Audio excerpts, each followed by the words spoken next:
Inihayag naman ng National Bureau of Investigation o NBI na maaaring maharap ang ilan sa mga individual sa panibagong arrest warrant na posibleng ilabas ng International Criminal Court.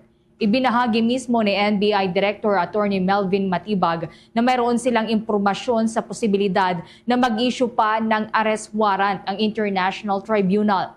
Gayunpaman, pagtitiyak niya ay handa ang kawanihan sakali man mangyari ito upang ipatupad o isagawa ang implementasyon ng matatanggap nilang warrant mula sa ICC.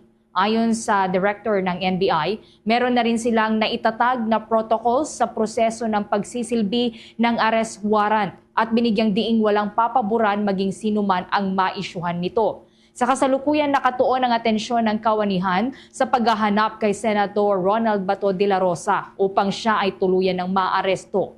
Inatasan na kasi ng Department of Justice ang NBI na isilbi ang warrant mula sa International Criminal Court laban sa senador. Bukod kay Senator Bato de la Rosa, itinuturing na rin bilang co-perpetrators ni dating Pangulong Rodrigo Duterte sa kasong crimes against humanity sina Senator Bongo, dating Department of Justice Secretary Vitaliano Aguirre II, dating Philippine National Police Chief Oscar Albayalde at iba pang mga personalidad. Kaugnay niya, narito pang bahagi ng pahayag ni NBI Director Attorney Melvin Matibag.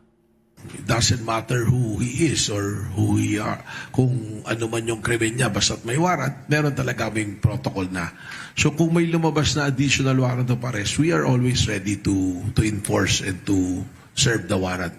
So that's the reason why also we don't want to discuss yung kung paano lumabas, paano pumunta, because we don't want to na ma-preempt tayo ng mga personalities na maaaring may issue at panawaran. Because we understand, we have information that there are several na may issue at panawaran ng ICC.